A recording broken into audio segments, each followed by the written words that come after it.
They say that time heals all wounds. Unfortunately, it's not true.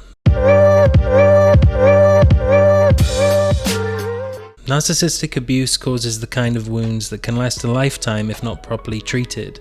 You can become a victim of it whether you're suffering from codependency or not. If you've been through this, you're familiar with the kind of feelings and thoughts that I'm talking about. Not just anxiety, but sheer terror. Not just obsession, but looping thoughts that you suddenly realize you've been thinking for 3 hours without a break. Not just sadness, but the feeling of being hollowed out and left to die. It's one of the worst things you can go through. I know, I've been through it, it's shit. I know it might not feel like it now, but wherever you are in your recovery, you can heal and get back to living your life. Time doesn't heal all wounds, but time and focused effort can. In this series, I'm going to give you a step-by-step guide for your recovery from narcissistic abuse. Make sure you subscribe and hit the bell so you don't miss a video. It's going to take time and it's going to be challenging. I will not be able to do the work for you, and you'll need more resources than I can give you via YouTube.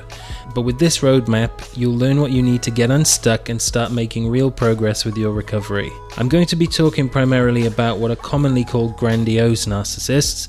I take these to be the garden variety kind that people just think are great unless they are unfortunate enough to get close to them. I'm also talking primarily about romantic entanglements because they can cause the most psychological damage, but to a lesser extent this still applies to friendships and work relationships. So let's get into the first step. Go no contact. I've been where you are, and I know that if you're in the emotional maelstrom of narcissistic abuse, if you're still in touch with the person or desperately trying to get their attention, this might sound like asking you to cut your own heart out. And you know what? It's understandable for reasons I laid out in a video on why narcissists are so dangerous.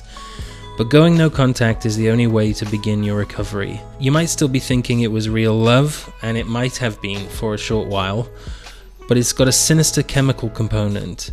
Everything they've put you through, the elation and the despair, causes changes to your brain chemistry. You've become addicted to the rush of adrenaline, oxytocin, and dopamine in your interactions with them. These are normal responses to people, but it's the extreme peaks and troughs of the chemicals that are so harmful in a toxic relationship. It's similar to Stockholm Syndrome. We call it trauma bonding. I also have a video on that topic that I'll put at the end. On the way out the door, they've smashed you to pieces and made you feel like it's all your fault. But listen to me, it's not. Most of their behaviour is unconscious, a fucked up trauma response to their own childhood wounds, and from the moment you met, this was how it was going to end. They enjoyed your attention, or narcissistic supply, until it got stale, and now they've got a new supply. In most cases, their treatment of you has been cruel, psychopathic, and probably crossed the line into illegality more than once. It's so confusing because you felt things you never knew you could feel for them, and just want to get things back to the good times and stay there. The problem is, they can't return your feelings. They've known you're hooked for a long time. They're either using it against you while they look for someone else, or they're on to the next person despite your feelings. How you feel is obvious to them. They know, they don't care.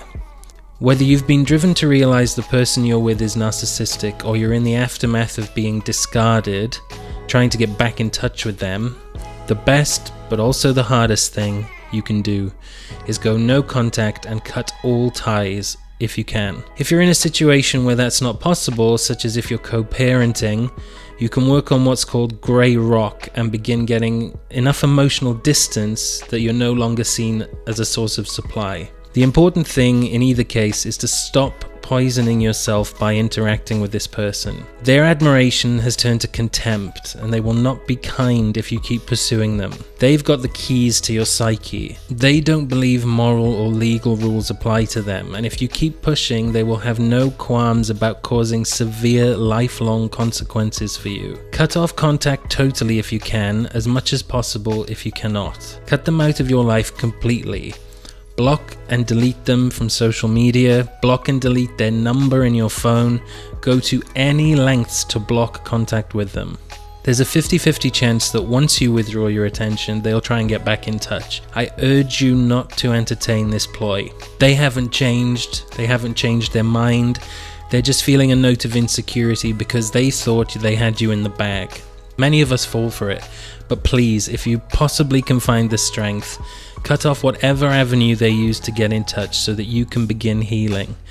Every time you're in contact, they turn your mental living space upside down. You can't begin your recovery until you've cut them out of your life for good. Good luck, and I'll see you in the next video for step 2 of your recovery guide.